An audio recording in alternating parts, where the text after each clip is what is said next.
ಯಾವುದೇ ಅಬ್ಬರಗಳಿಲ್ಲದೆ ರಾಜ್ಯದಲ್ಲಿ ನೈಋತ್ಯ ಪದವೀಧರ ಮತ್ತು ಶಿಕ್ಷಕರ ಕ್ಷೇತ್ರದ ಎಂಎಲ್ಸಿ ಚುನಾವಣಾ ಪ್ರಕ್ರಿಯೆಗಳು ನಡೆಯುತ್ತಿವೆ. ಇದೇ ಜೂನ್ 3ಕ್ಕೆ ಮತದಾನ ನಡೆಯಲಿದೆ. ಕಳೆದ ಬಾರಿ ಪದವೀಧರರ ಕ್ಷೇತ್ರದಿಂದ ಗೆದ್ದಿದ್ದ ಆಯನೂರು ಮಂಜುನಾಥ್ ಒಮ್ಮೆ ಕೂಡ ಕೊಡಗು ಜಿಲ್ಲೆಗೆ ಭೇಟಿ ನೀಡದಿರುವುದು ದುರಂತ ಎಂದು ಈ ಬಾರಿ ಪಕ್ಷೇತರರಾಗಿ ಸ್ಪರ್ಧಿಸುತ್ತಿರುವ ಎಸ್ಪಿ ದಿನೇಶ್ ಆರೋಪಿಸಿದ್ದಾರೆ. ಜಿಲ್ಲೆಯ ಜನರೇ ಈ ಬಗ್ಗೆ ತಮ್ಮ ಗಮನಕ್ಕೆ ತಂದಿದ್ದು ಆಯನೂರು ಮಂಜುನಾಥ್ ಮತ್ತೊಮ್ಮೆ ಸ್ಪರ್ಧಿಸುತ್ತಿರುವುದು ದುರಂತ ಎಂದು ಮಾಧ್ಯಮಗೋಷ್ಠಿಯಲ್ಲಿ ದಿನೇಶ್ ಹೇಳಿದರು. 2012ರಲ್ಲಿ ತಾನು ಡಿಎಚ್ ಶಂಕರಮೂರ್ತಿ ವಿರುದ್ಧ ಸೋತಿದ್ದು 2018ರಲ್ಲಿ ಮತ್ತೊಮ್ಮೆ ಕಾಂಗ್ರೆಸ್ನಿಂದ ಸ್ಪರ್ಧಿಸಿ ಸೋತಿದ್ದರೂ ಆವರೆಗೆ ಇತಿಹಾಸದಲ್ಲಿ ಕಾಂಗ್ರೆಸ್ ಅಭ್ಯರ್ಥಿಗೆ ಠೇವಣಿ ಸಿಕ್ಕಿರಲಿಲ್ಲ. ಆದರೆ ಈ ಬಾರಿ ಪಕ್ಷಾಂತರ ಮಾಡಿದ ಅಭ್ಯರ್ಥಿಗೆ ಪಕ್ಷವು ಟಿಕೆಟ್ ನೀಡಿದ್ದರಿಂದ ಬೇಸತ್ತು ಸ್ವತಂತ್ರ ಅಭ್ಯರ್ಥಿಯಾಗಿ ಸ್ಪರ್ಧಿಸುತ್ತಿದ್ದೇನೆ ಎಂದು ದಿನೇಶ್ ಹೇಳಿದರು. ಕೊಡಗು, ಚಿಕ್ಕಮಗಳೂರು, ದಕ್ಷಿಣ ಕನ್ನಡ, ಉಡುಪಿ ಮತ್ತು ಶಿವಮೊಗ್ಗ ಜಿಲ್ಲೆಗಳು ಒಳಪಡುವ ಕ್ಷೇತ್ರದಲ್ಲಿ ಒಟ್ಟು 85,000 ಮತದಾರರಿದ್ದು ಕೊಡಗಿನಲ್ಲಿ 2,000 ಮತದಾರರಿದ್ದಾರೆ. ಕ್ಷೇತ್ರಕ್ಕೆ 30 ವಿಧಾನಸಭೆ ಮತ್ತು 6 ಲೋಕಸಭಾ ಕ್ಷೇತ್ರಗಳು ಒಳಪಡುತ್ತವೆ ಎಂದು ದಿನೇಶ್ ಮಾಹಿತಿ ನೀಡಿದರು. ತಾನು ಗೆದ್ದರೆ ಕ್ಷೇತ್ರದ ಪ್ರತಿ ಜಿಲ್ಲೆಗಳಲ್ಲೂ ಪದವೀಧರರ ಭವನ ಸ್ಥಾಪಿಸುವ ಗುರಿ ಇದೆ.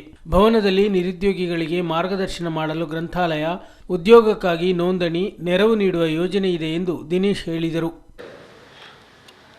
2012ರಲ್ಲಿ ಪ್ರಥಮ ಬಾರಿಗೆ ಕಾಂಗ್ರೆಸ್ ಪಕ್ಷದ ಅಭ್ಯರ್ಥಿಯಾಗಿ ಅಂದಿನ ಸಭಾಪತಿಗಳಾಗಿದ್ದಂತಹ ಸನ್ಮಾನ್ಯ ಡಿಎಚ್ ಶಂಕರಮೂರ್ತಿಯವರ ಎದುರು ಅತ್ಯಂತ ಪ್ರಬಲ ಪೈಪೋಟಿಯನ್ನು ನೀಡಿ ಕೇವಲ 918 ಮತಗಳ ಅಂತರದಲ್ಲಿ ನಾನು ಪರಾಭವಗೊಂಡಿದ್ದೆ.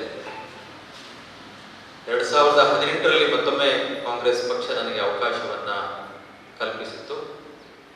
ಆ ಸಂದರ್ಭದಲ್ಲಿ ಕೂಡ ಭಾರತೀಯ ಜನತಾ ಪಕ್ಷದ ಅಭ್ಯರ್ಥಿಯ ವಿರುದ್ಧ ಕೆಲವು ಮತಗಳ ಅಂತರದಲ್ಲಿ ನಾನು ಸೋಲನ್ನು ಅನುಭವಿಸಬೇಕಾಯಿತು.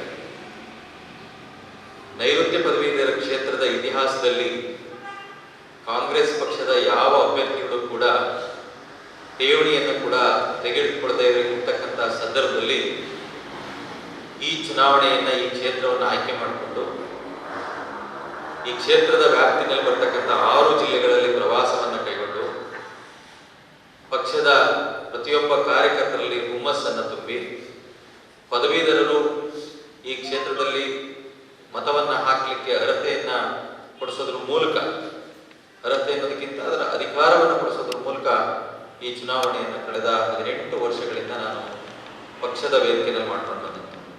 ಆದರೆ ಇತ್ತೀಚೆಗೆ ಕಾಂಗ್ರೆಸ್ ಪಕ್ಷ ಅಧಿಕಾರಕ್ಕೆ ಬಂದಂಥ ಸಂದರ್ಭದಲ್ಲಿ, ನನಗೆ ಟಿಕೆಟ್ ಘೋಷಣೆ ಆಗುವಂಥ ಸಂದರ್ಭದಲ್ಲಿ ಕಳೆದ 2018ರಲ್ಲಿ ಏನು ಭಾರತೀಯ ಜನತಾ ಪಕ್ಷದಿಂದ ಚುನಾವಣೆಯನ್ನು ಗೆದ್ದಿದ್ರು, ಕಳೆದ ವಿಧಾನಸಭೆ ಚುನಾವಣೆಯಲ್ಲಿ 2023ರಲ್ಲಿ JDS ಪಕ್ಷಕ್ಕೆ ಪಕ್ಷಾಂತರಗೊಂಡು ಶಿವಮೊಗ್ಗ ವಿಧಾನಸಭೆಯಲ್ಲಿ ಸ್ಪರ್ಧೆ ಮಾಡಿ ಠೇವಣಿಯನ್ನೂ ಸಿಗದೇ ಇದ್ದಂತಹ ವ್ಯಕ್ತಿಯನ್ನ ಇವತ್ತು ಕರೆದುಕೊಂಡು ಬಂದು ನನ್ನೆದುರು ಟಿಕೆಟನ್ನು ನೀಡಲಾಗಿದೆ. ಆ ಕಾರಣಕ್ಕೆ ಅದನ್ನು ಬೇಸತ್ತು ನಾನಿವತ್ತು ಸ್ವತಂತ್ರ ಅಭ್ಯರ್ಥಿಯಾಗಿ ಸ್ಪರ್ಧೆಯನ್ನು ಮಾಡಿದ್ದೇನೆ. ಈ ಸ್ಪರ್ಧೆ ಪಕ್ಷ ಅಥವಾ ಪಕ್ಷದ ನಾಯಕರ ವಿರುದ್ಧ ಅಲ್ಲ, ಪಕ್ಷಾಂತರಿಯ ವಿರುದ್ಧ ಅನ್ನತಕ್ಕಂಥ ಮಾತನ್ನು ಸ್ಪಷ್ಟವಾಗಿ ನಾನು ಹೇಳೋದಕ್ಕೆ ಇಚ್ಛೆಪಡ್ತೇನೆ. ಬಹುಶಃ ಕಳೆದ ಬಾರಿ ಆಯ್ಕೆಯಾದಂತಹ ವಿಧಾನ ಪರಿಷತ್ ಸದಸ್ಯರು ಮಡಿಕೇರಿ ಜಿಲ್ಲೆ ತಮ್ಮ ಕ್ಷೇತ್ರದ ವ್ಯಾಪ್ತಿಗೆ ಬರುತ್ತೆ ಅಂತ ಹೇಳಿ ಗೊತ್ತಿತ್ತೋ ಇಲ್ಲೋ ಗೊತ್ತಿಲ್ಲ.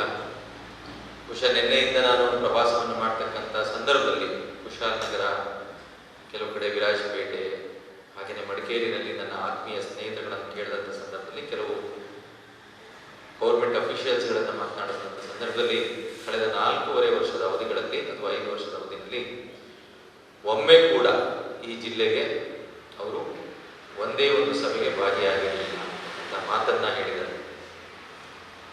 ತನ್ನ ವ್ಯಾಪ್ತಿಗೆ ಮಡಿಕೇರಿ ಜಿಲ್ಲೆ ಬರುತ್ತೆ ಇಲ್ಲೋ ಅಂತ ಗೊತ್ತಿಲ್ಲದೆ ಇರುವಂಥ ವ್ಯಕ್ತಿ ಇವತ್ತು ಮತ್ತೊಮ್ಮೆ ಅದು ನಮ್ಮ ಪಕ್ಷದಿಂದ ಅಭ್ಯರ್ಥಿಯಾಗಿರ್ತಕ್ಕಂಥದ್ದು ಒಂದು ದುರಂತ. ಜೊತೆಗೆ ಇವತ್ತಿನ ಪರಿಸ್ಥಿತಿನಲ್ಲಿ ಈ ಕ್ಷೇತ್ರದ ವ್ಯಾಪ್ತಿನಲ್ಲಿ ಅತಿ ಹೆಚ್ಚು ಮತಗಳ ನೋಂದಣಿ, ಸುಮಾರು 84,000 ಮತಗಳು ಈ ಕ್ಷೇತ್ರದ ವ್ಯಾಪ್ತಿನಲ್ಲಿದೆ. ಮಡಿಕೇರಿ ಜಿಲ್ಲೆಯಲ್ಲಿ ಸುಮಾರು 3,900 ಮತಗಳು ನೋಂದಾವಣೆಯಾಗಿದೆ. ಕ್ಷೇತ್ರದಲ್ಲಿ ಮತದಾರರ ವಿಶ್ವಾಸ ಉಳಿಸಿಕೊಂಡಿರುವ ತನಗೆ ಪಕ್ಷ ವಂಚನೆ ಮಾಡಿದೆ. ಕಾಂಗ್ರೆಸ್ನಲ್ಲಿದ್ದು ಬಿಜೆಪಿಗೆ ಸೇರಿ ಮತ್ತೆ ಕಾಂಗ್ರೆಸ್ಸಿಗೆ ಮರಳಿರುವ ಅಭ್ಯರ್ಥಿಗೆ ಪಕ್ಷ ಟಿಕೆಟ್ ನೀಡಿದೆ. ಅಂತಹವರನ್ನು ಸಹಿಸಿಕೊಳ್ಳುವ ಶಕ್ತಿ ನನಗಿಲ್ಲ ಎಂದು ದಿನೇಶ್ ಹೇಳಿದರು. ಗೋಷ್ಠಿಯಲ್ಲಿ ದಿನೇಶ್ ಸಹವರ್ತಿಗಳಾದ ಈಶ್ವರ್ ಮತ್ತು ಸಿದ್ದೇಶ್ ಉಪಸ್ಥಿತರಿದ್ದರು.